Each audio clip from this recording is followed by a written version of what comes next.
Então nós temos um tema, que foi colocado pela igreja para a gente tratar. E o tema qual é mesmo? A igreja escrita no céu. Lembra que ontem nós definimos o que é a igreja. Isso é muito importante, porque se nós não entendermos o que é a igreja, nós vamos estar errando nesse sentido. Então nós vimos ontem negativamente que a igreja não é uma denominação religiosa. Quando o apóstolo que escreveu essa carta aos Hebreus, ele fala, neste versículo, a igreja escrita nos céus, os primogênitos, que está arrolada, que está escrita, que está registrada nos céus, ele não tinha em mente o que muitos entendem hoje como igreja, uma denominação. Eu faço parte da Batista, eu faço parte da Assembleia, da Quadrangular, Deus é amor. Ele não tinha em mente isso. Não existia grupo nesse sentido. O que ele tem em vista são os convertidos verdadeiramente a Jesus. Aqueles que reconheceram que eram pecadores miseráveis e se entregaram a Jesus. E aqueles que já eram de Deus desde o Antigo Testamento. A igreja, a congregação, o grupo, a comunidade dos salvos, em todos os tempos e em todas as eras. É essa a ideia que o autor está usando aí quando ele usa a palavra igreja. É muito importante entender isso, para que nós não achemos que só nós, de uma denominação X ou Y, somos a igreja. Como eu falei ontem, eu sou do grupo Batista Regular, mas nós somos apenas um pingo dessa igreja que está rolada nos céus. É muito ampla, é muito profunda, é milhões e milhões de pessoas, desde o passado até hoje e o futuro, antes de Cristo voltar e concretizar o seu projeto que ele tem para a igreja. Então eu espero que vocês tenham entendido essa definição, que ela é importante. Só que ontem eu não falei isso que eu vou falar hoje, mas é muito importante também você participar de um grupo denominacional, porque não tem como você hoje dizer que é um crente e não está envolvido em uma igreja local, em uma comunidade de pessoas locais, porque a Bíblia também mostra que nós temos que estar congregando. Hebreus diz isso. Então se você diz que é um crente e não participa de um grupo de pessoas que se reúnem, seja no templo, numa casa, numa comunidade, você não está sendo um crente de acordo com a Bíblia. Não tem uma base para você defender isso. E eu conheço pessoas que defendiam isso da minha própria família. Não, para mim ser crente não preciso estar na igreja, no congregar. Não, eu estou muito bem com Deus. Não está. Porque o próprio João diz, aquele que tem comunhão com a luz, mantém comunhão uns com os outros. Não tem harmonia você dizer que está bem com esse Deus e não está bem em uma comunidade. Não tem, você está se enganando, pode saber disso. Então se você não participa de um grupo religioso denominacional, se você se diz cristão, você não está certo de acordo com a Bíblia. Tem que participar, porque é a forma hoje da igreja visível. Não tem para onde correr, É um grupo, e esse grupo vai ter um nome. Se disser, não queremos ter nome, esse vai ser o nome, o grupo sem nome, mas tem que ter. Infelizmente ou felizmente nós chegamos a esse nível hoje, de vários grupos religiosos, mas o que eu entendo tem que ser um grupo que preze pela palavra, que defenda os princípios bíblicos verdadeiramente, seja o Batista, nós, Regular, ou do grupo, mas que preze e respeite, porque é isso que vai valer e vai ser levado em conta quando Cristo voltar. Se você tem sido fiel à palavra, não o que você acha ou pensa. Então, importante frisar isso. Então nós temos esse tema aí, a igreja rolada nos céus, a igreja escrita nos céus. O nosso texto central é 12, 18 ao 29. Nós pregamos ontem 12, 18 ao 24. Hoje 12, 25 ao 29. Então nós vamos hoje nos deter nesse texto aí. Lembra que nesse texto eu tirei esse princípio, essa tese, esse assunto geral. Se você sair daqui hoje e entender isso aqui, você entendeu a mensagem. Se você quiser anotar, anote. É isso que eu me propus a fazer ontem e hoje. É mostrar que como igreja escrita no céu, então se eu participo, se eu faço parte desse grupo de salvos que está escrito, já está registrado, está garantido, não por méritos, por causa da graça de Deus, então eu tenho responsabilidades, Eu devo obedecer e servir ao Senhor, a esse Deus que me salvou, a esse Jesus que me salvou, mas não de qualquer forma, não de qualquer maneira, mas de maneira que agrade a Ele, que seja aceitável na presença dEle, de maneira que seja reverente, que reconheça a grandeza dEle e a minha pequenez, que eu sou, a minha miserabilidade, a minha limitação, e de forma temerosa, que respeite, que leve Ele a sério. É isso que diz o texto no verso 28 e 29, né? Então, esse é o que o autor quer mostrar para aqueles irmãos que ele está escrevendo. Leve Deus a sério, respeite esse Deus, porque nós chegamos a essa realidade de igreja escrita nos céus, tá? Então, como igreja escrita nos céus, nós devemos fazer assim, dessa forma. Aí surge a pergunta, por quê? E eu me propus a responder essa pergunta, por que eu devo então, como igreja, viver dessa forma? 4 razões principais, né, grandes razões que o texto nos apresenta. Hoje nós vimos uma, né, que foi essa, porque nós temos privilégios superiores aos que tiveram o povo de Deus da antiga aliança.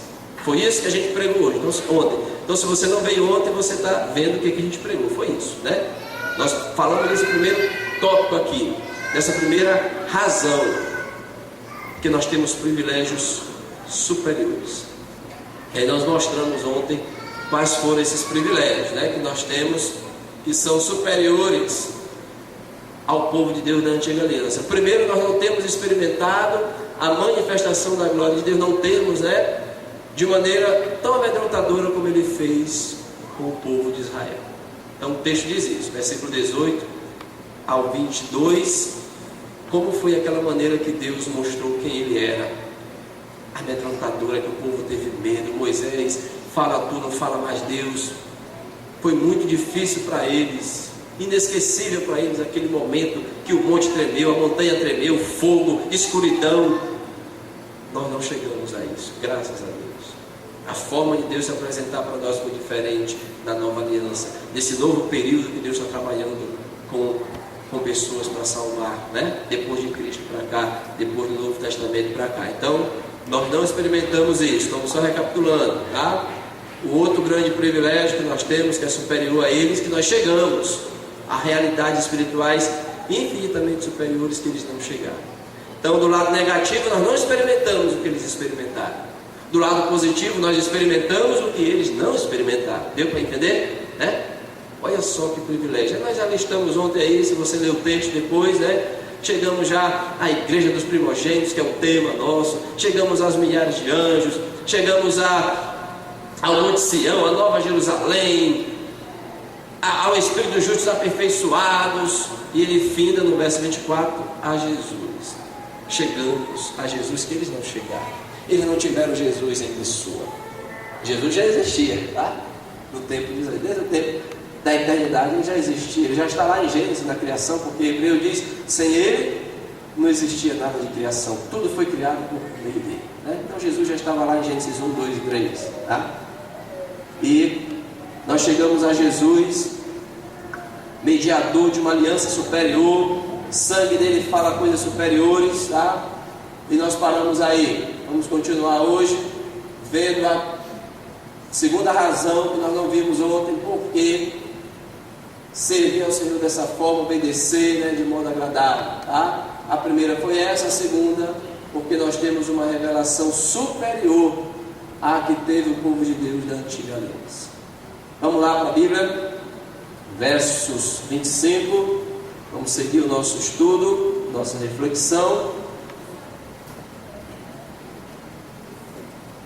Hebreus, capítulo 12, que é o texto-chave.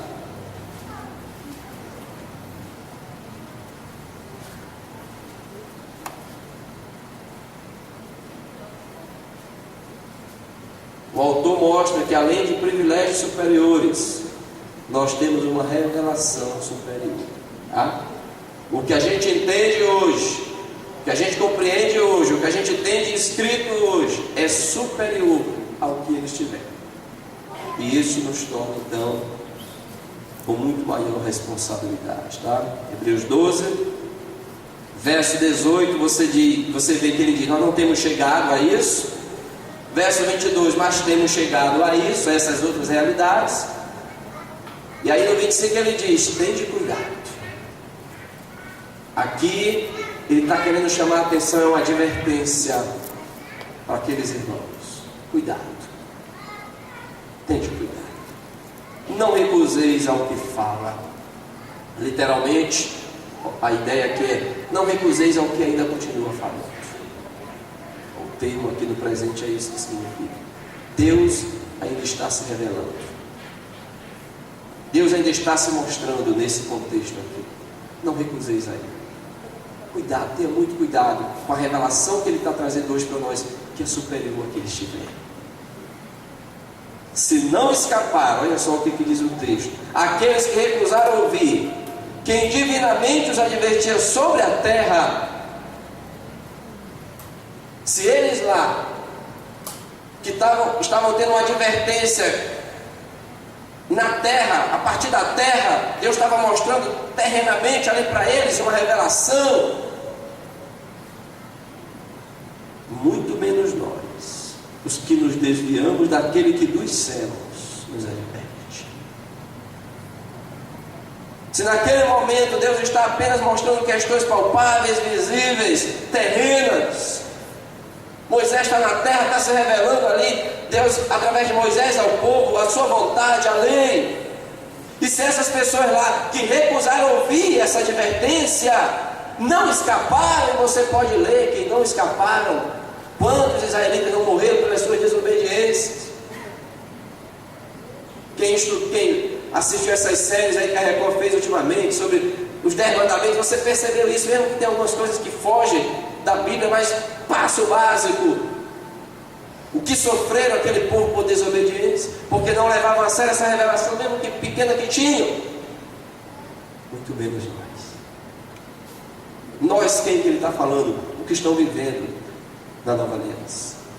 Para nós vale hoje. A revelação que nós temos, gente, é superior. Nós entendemos coisas, conhecemos coisas hoje que Moisés não conheceu, que Davi não conheceu, que Isaías não conheceu, que Jeremias não conheceu. Olha só, nós entendemos coisas hoje que esses homens não entenderam. E olha que esses homens, eu no pé desses homens eu não sou nada, mas nós temos um privilégio melhor que eles e uma revelação mais ampla, mais profunda e mais completa que eles. Por isso devemos seguir a esse Deus, obedecer a esse Deus, não de qualquer forma, não de qualquer maneira, como eu vejo e eu percebo muito nas vidas, porque eu também sou pastor e eu também sou crente, independente de ser pastor, eu também tenho que viver isso. Isso é para mim. Temos que levar esse Deus a sério, e muitos não estão levando, não estão tendo compromisso. Cuidado. A advertência no livro de Hebreus ela é muito forte. O livro de Hebreus eles são sermões escritos, e sermão sempre tem a aplicação, tem o chamar, né? Chamar o pé da letra. E você vai percebendo isso. Ele vai explicando conceitos, ele sempre chama essas atenções. Cuidado, preste atenção. Se recusaram lá, nós não vamos escapar também se recusarmos aqui. Sempre ele vem chamando essa atenção dos seus leitores. É um livro bem interessante, Hebreus. A revelação que nós temos, gente, é superior, tá? E nós temos que levar isso mais a sério. Coisas que homens de Deus, eu estou pregando em 1 Pedro lá na igreja, comecei a expor esse livro. Se você ler 1 Pedro 1, 9, 10, 11 e 12, é bem interessante o que ele diz ali. Que esses profetas, eles falaram de uma salvação, mas eles não usufruíram. Na verdade, o que Pedro diz, eles foram nossos servos. Olha só, eles foram servos nossos, eles ministravam coisas que nós hoje usufruímos, mas eles não usufruíram. Anjos, diz o texto lá no verso 12, anelam para escutar, entender essas questões que nós entendemos e não entendem. Então, gente, a coisa é séria. Nós hoje temos maior revelação do que Moisés, Elias, Davi. Então temos que levar mais a sério. mais a sério. Mas parece que não.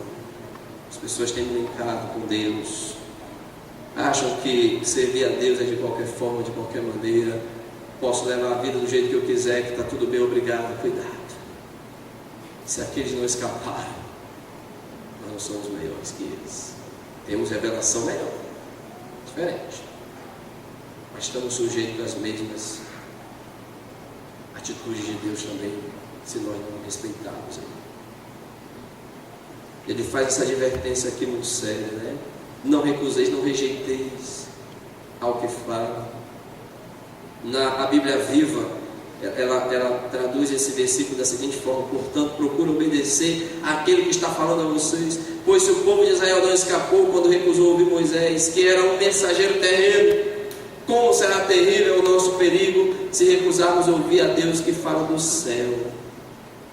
É uma tradução interessante para entender melhor. O autor apresenta a razão dessa séria advertência, porque eles não escaparam lá com a revelação que tinha, então a gente também não vai escapar com a revelação maior que temos, não vamos. A responsabilidade por nós é maior, bem maior, infinitamente maior. Se o juízo divino veio sobre aqueles que rejeitaram a revelação dada por Deus, certamente virá sobre nós que rejeitamos a revelação trazida pelo próprio Deus dos céus. A nossa revelação é superior, porque Deus se revelou nestes últimos tempos, especialmente pelo melhor que Ele tinha. Alguém leia, por favor, Hebreus 1, 1 e 2, rapidinho. Hebreus 1, 1 e 2.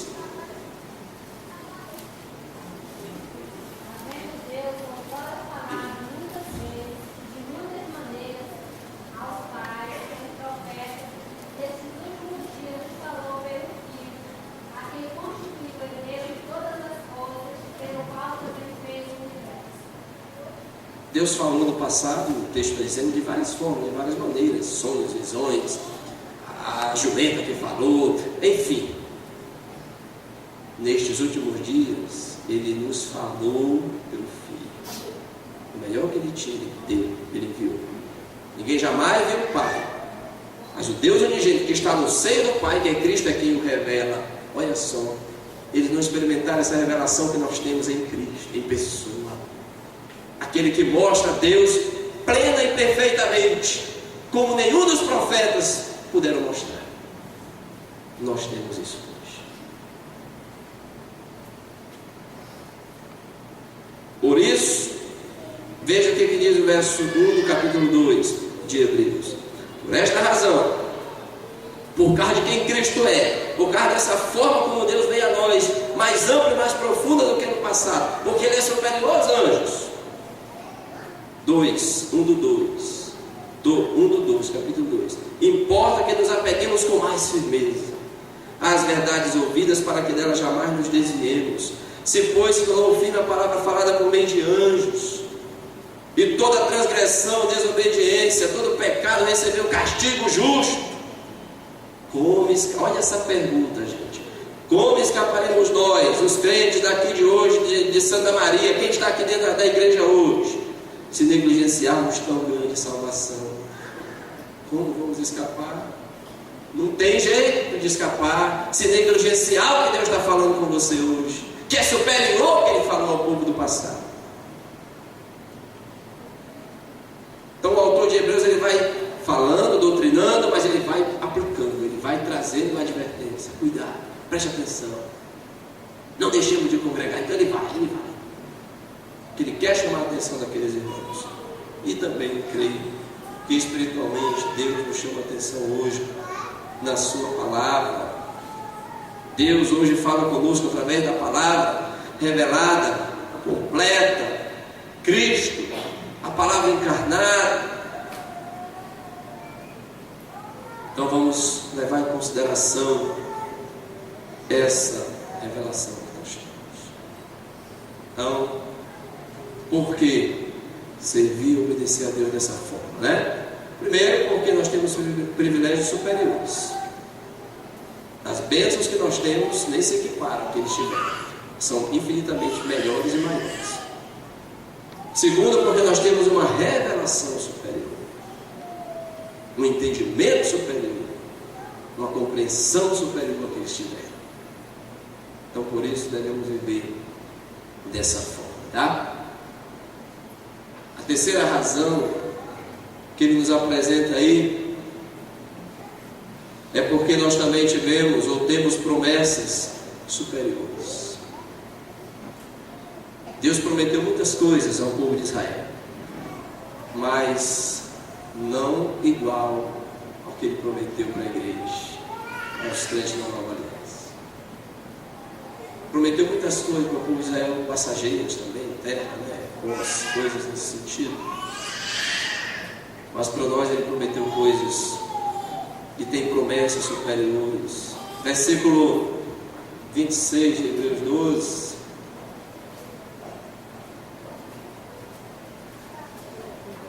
Aquele cuja voz abalou então a terra, agora porém ele promete dizendo: ainda uma vez por todas farei abalar não só a terra, mas também o céu. Ora, esta palavra, ele faz questão de enfatizar de novo essa advertência, essa promessa. Ainda uma vez por todas significa a remoção destas coisas abaladas, como tinham sido feitas, para que as coisas que não são abaladas permaneçam. Bem interessante esse texto.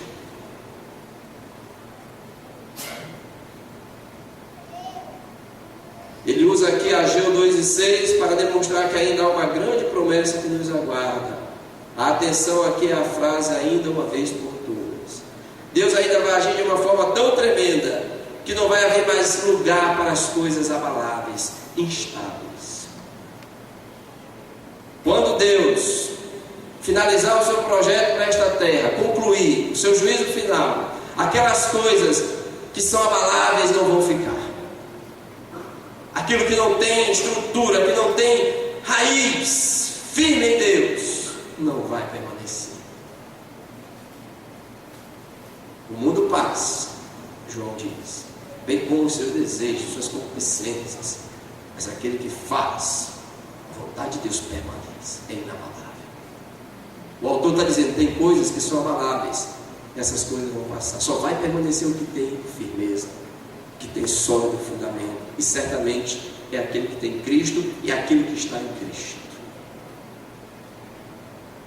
Lá no monte, ele abalou só a terra, tremeu o monte, ali foi muito físico, muito visível, palpável, mas ele diz agora não vai abalar só a terra, os céus vão ser abalados. Toda a estrutura cósmica do mundo, terrena e celestial, vai ser abalada, vai ser transformada, vai ser atingida. O apóstolo Pedro diz isso de forma mais clara. Alguém leia, por favor, 2 Pedro, capítulo 3, verso 10. 2 Pedro 3, 10, por favor.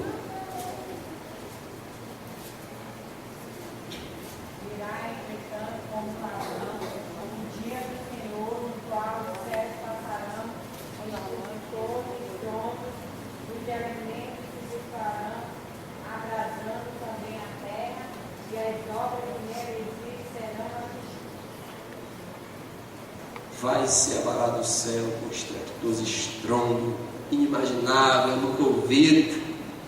Tudo vai ser atingido na consumação final. Quando você lê Apocalipse, estamos estudando lá na igreja Escatologia, no nosso instituto lá, e o livro de Apocalipse é muito interessante. É difícil, muitas coisas mas o básico dá para você ter noção. E aquelas revelações todas só mostram isso. As catástrofes que vão atingir céu e terra, vão atingir lua, sol, a estrutura cósmica toda, nessa consumação final. Lá no monte foi abalado só a terra, Deus vai abalar o céu. O céu vai ser atingido porque o céu foi contaminado pelo pecado, Satanás, e muitos anjos que caíram. Então tem que ser transformado, tem que ser abalado, para que fiquem aquelas coisas que são inabaláveis, que só Deus tem controle.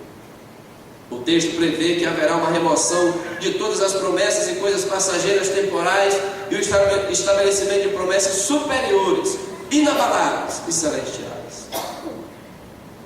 E ele chama isso aqui de o reino absoluto de Deus, sobre tudo e todos, o reino inabalável. Verso 21. Por isso, recebendo nós um reino inabalável, estamos recebendo, estamos participando deste reino, que ainda não é completo hoje, mas será no futuro, mas já é real. O reino de Deus já é real na minha vida, na vida de quem tem Ele. Já reconhecemos esse senhorio. Ele já reina invisivelmente através dos crentes que obedecem e servem Ele dessa forma. O reino já está sendo real na vida dessas pessoas. Por isso que, recebendo nós esse reino inabalável, que Ele vai ter a concretização final, retenhamos essa graça. Cuidado. Essa graça é valiosa, ela é de graça para nós, mas o preço que foi pago para que nós tivéssemos foi o melhor de Deus, o sangue do Senhor. Então a graça de Deus não é barata, a salvação é de graça, depende de que ótica tu estás vendo. Se é para ti, sim, mas para Deus não foi nada de graça, foi um preço muito caro. Veja só que privilégio, né? Por isso retenhamos essa graça. Ele diz: vamos valorizar essa graça, que muitos estão desvalorizando, muitos não estão nem aí para essa grande graça, misericórdia, bondade desse Deus, que está ali querendo a tua mudança, querendo a tua sujeição completa a Ele, e você está brincando. Cuidado.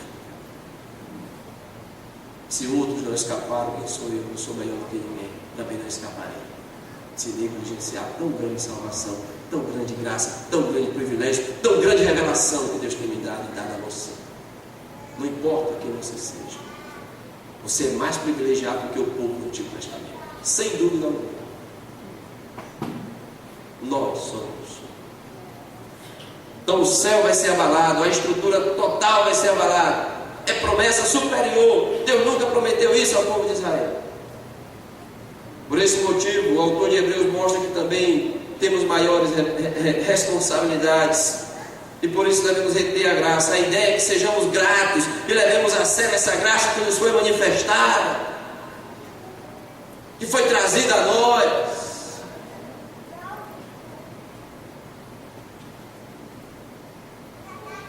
Para que sirvamos a esse Deus, ele diz, de modo agradável, com reverência e santo temor.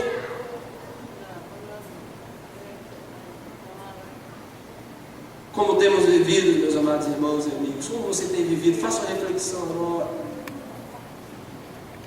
Como é que tem sido a tua vida? Crente que vive na vida fora, como diz o autor do canto que a gente ouviu. Crente que a esperança parece que já morreu. Que do mal faz seu caminho, parece os políticos que a gente critica. É tanta coisa errada na vida de muitos crentes. E mudar. O que as pessoas que lá trabalham com você no teu trabalho dizem de ti? O que elas comentam de ti? Ou lá na escola que você estuda, como adolescente, como jovem, junior, o que dizem de ti? Se lá você não dá um bom testemunho, que crente é você? Que crente sou eu?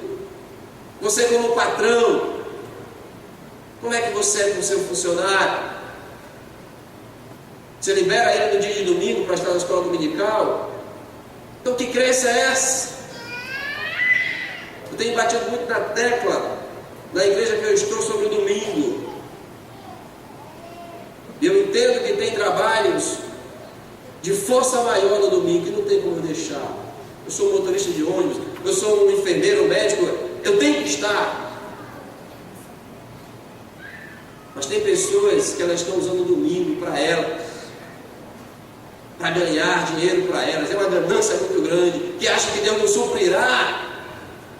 Cadê o princípio do Antigo Testamento? O maná não colha no sábado, porque eu vou suprir. Colhe na sexta, eu vou suprir para o sábado. Aí no dia seguinte volte a colher. Mas tinha gente tão gananciosa que colhia no sábado, o que acontecia? Apodrecia. Que Deus queria mostrar: eu sou um Deus que supre. E o princípio de um dia em 7 não é um princípio da lei, é um princípio da criação para toda a humanidade. Deus fez o mundo em 6 dias, no 7º ele cessa e celebra isso. Ele coloca um princípio geral. O homem não foi feito para trabalhar a vida toda e se matar trabalhando. Foi feito também para ter pelo menos um dia, o mínimo que a gente pode dar, para agradecer, louvar esse Deus, reconhecer esse Deus.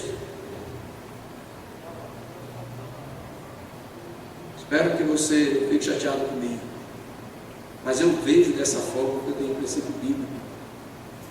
Volto a insistir, tem questões no domingo que não tem como deixar esse trabalho, essa função.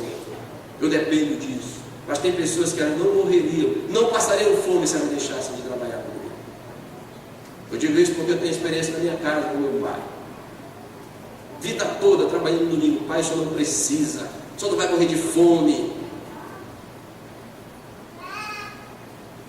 Mas aí é cada um que tem que ver a sua vida com esse Deus. Quais são os teus princípios de fé com esse Deus? Compromisso com esse Deus. Quer ver uma forma que para mim mostra um descompromisso com Deus? O atraso no culto. Tem justificativa. Eu digo isso na minha igreja. Eu não sou uma pessoa radical que condeno todo atraso, porque eu também já cheguei atrasado. Tem situações que é difícil. Quem tem filho como eu, é muito complicado, criança. Mas eu digo com toda sinceridade, porque eu tenho essa experiência na minha igreja. Se eu mudar o horário do culto, lá é 6 horas no domingo, para 6h30, porque tem irmãos que chegam 6h30, ele vai chegar às 7, porque já é costume. Eu já tentei, já fiz isso e é costume. A pessoa já aprendeu, não valoriza o início do culto. Para mim isso já é uma forma de você mostrar como é a tua fé. Esse Deus, o que é tudo para você? Você vai dizer que não é tão importante, porque eu posso chegar na hora que eu quiser, deixa estar rolando lá, você não participou do que está acontecendo. Pense nisso, porque isso não é um problema só daqui. Das igrejas eu já participei do problema dessa questão do atraso. E para mim isso mostra essa falta de compromisso com esse Deus, com esse culto que é importante. Pense nisso seriamente. Pense nisso. Às vezes a sua preocupação é mais com a roupa. Está tão preocupado com a roupa que eu conheço pessoas que elas deixam de ir ao casamento de alguém tão importante, ir para a programação de Natal, ir para o culto de Ano Novo porque não tem roupa. Olha só que crença de culto é essa dessa pessoa. O mais importante é uma roupa, é um sapato, é uma vestimenta do que Deus. É um conceito muito pífio, muito medíocre que quer ser crente para uma pessoa dessa. E eu já vi isso, eu tive essas experiências. Pessoas que deixam para a igreja porque não tem roupa. Quando é principalmente uma festa. E crente diz, então o teu objetivo não é Deus, não é o Senhor, é chamar a atenção. Tem muito isso. Tem muito isso. O livro de Hebreus diz: a atenção é para Cristo, é para a glória de Cristo.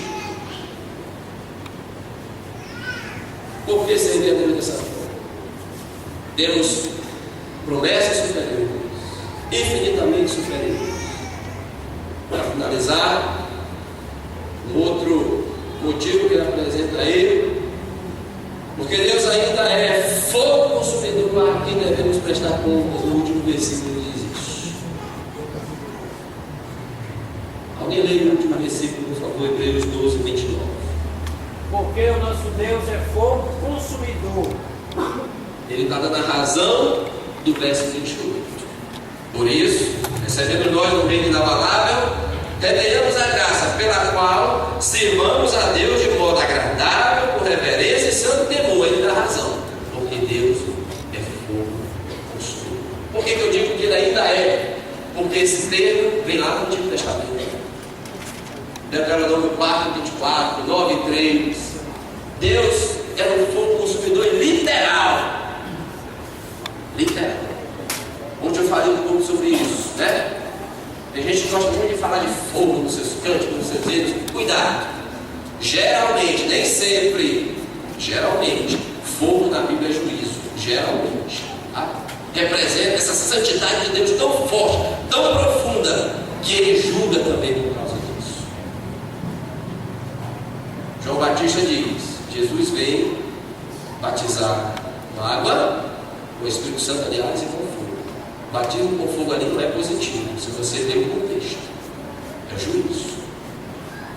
Ele tem esses dois batismos: o espiritual, com o Espírito Santo para o salvo, receberá o dom, foi batizado, foi inserido naquela nova realidade. Com fogo é o juízo para quem rejeita.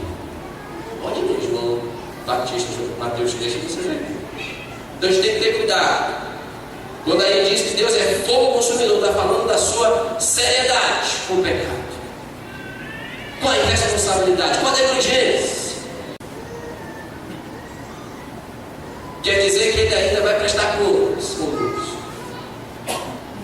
É um Deus zeloso. É uma metáfora usada aqui para enfatizar a seriedade e a santidade da justiça divina, da justiça de Deus. Nosso Deus é um Deus santo que exige da mesma forma santidade, integridade da nossa parte. Deus é justo e seu caráter não mudará nunca. A forma dele agir muda. No passado ele falou dessas maneiras, dessa forma. Hoje fala com Cristo. Mas o autor de Hebreus diz que ele é o mesmo ontem, hoje e eternamente. Aí alguns pegam esse texto fora do seu sentido e dizem: olha, Deus é o mesmo ontem, hoje e eternamente. Então hoje ele ainda faz do mesmo jeito que ele fez no passado. Não é isso que o texto está dizendo. Ele está falando de essência. Ele é. Não está dizendo Deus age da mesma forma ontem, hoje, está dizendo ele é. A essência dele é a mesma ontem, hoje, para sempre. Ele é justo sempre. Ele é fiel sempre. Ele é honesto sempre. É isso que o texto está dizendo. Não é que ele age sempre da mesma forma, porque graças a Deus ele não age sempre da mesma forma.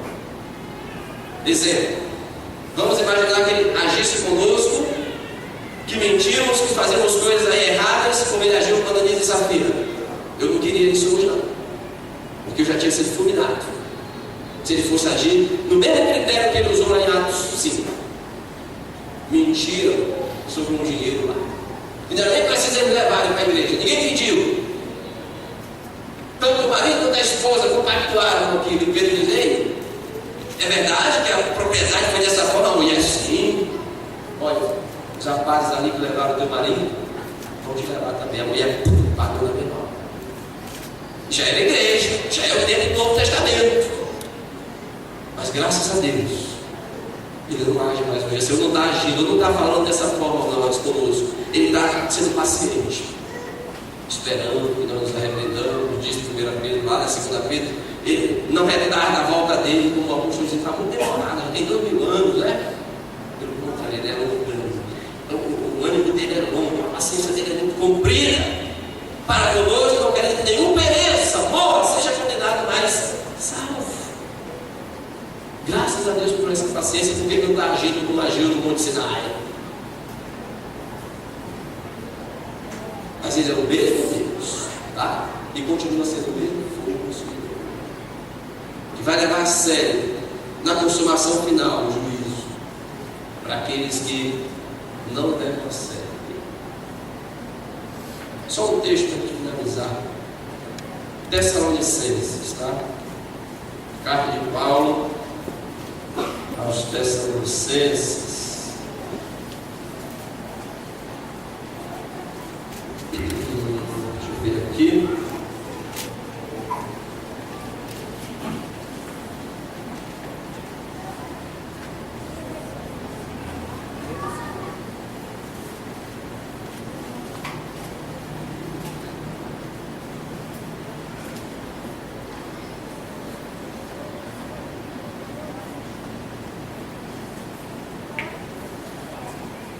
Esse é o primeiro.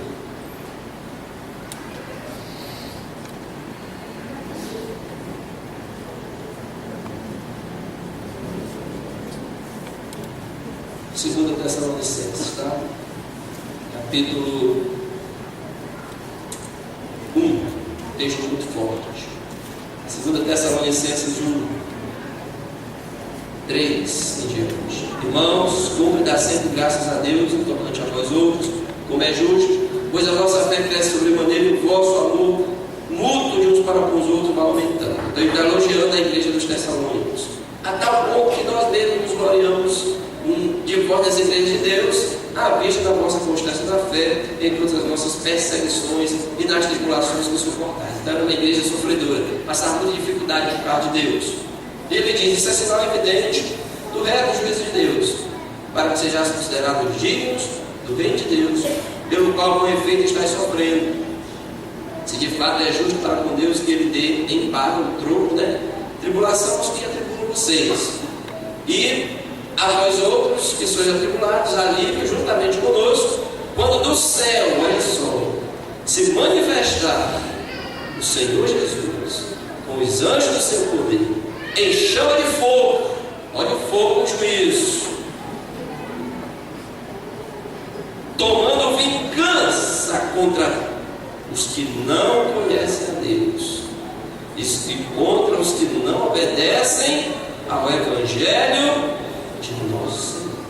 Olha só, gente, você está ouvindo o Evangelho, você tem sido alertado, essa igreja tem pregado, teus parentes têm falado para você. Se você não obedecer ao Evangelho, sabe quem vem tomando vingança contra você? Jesus. Contra todos aqueles que não conhecem Deus, que não entendem Deus, não querem saber de Deus, e também não obedecem ao Evangelho. Olha o que diz esse Evangelho.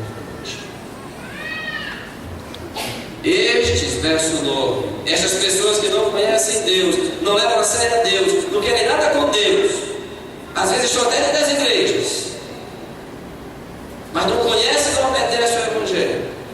Estes sofrerão penalidade de eterna destruição. Não vai ser uma destruição passageira, vai ser para sempre. E aqui, quando diz destruição, não é aniquilação, como algumas seitas entendem. O homem não vai ser aniquilado e deixar de existir, deixar de ser. Ele vai sofrer eternamente. Isso é o que a Bíblia diz. Eterna destruição, eterna condenação, banidos da face do Senhor e da glória do seu poder. Não vão experimentar mais a face do Senhor de graça, não vão entender mais ver o poder de Deus agindo quando vier para ser glorificado pelos seus santos e ser admirado por todos os que creram. A importância da crença verdadeira, da fé verdadeira. Naquele dia, porquanto foi crido em vós o nosso testemunho, vocês creram, levaram a sério, vocês estão tão bem nessa perspectiva de vocês.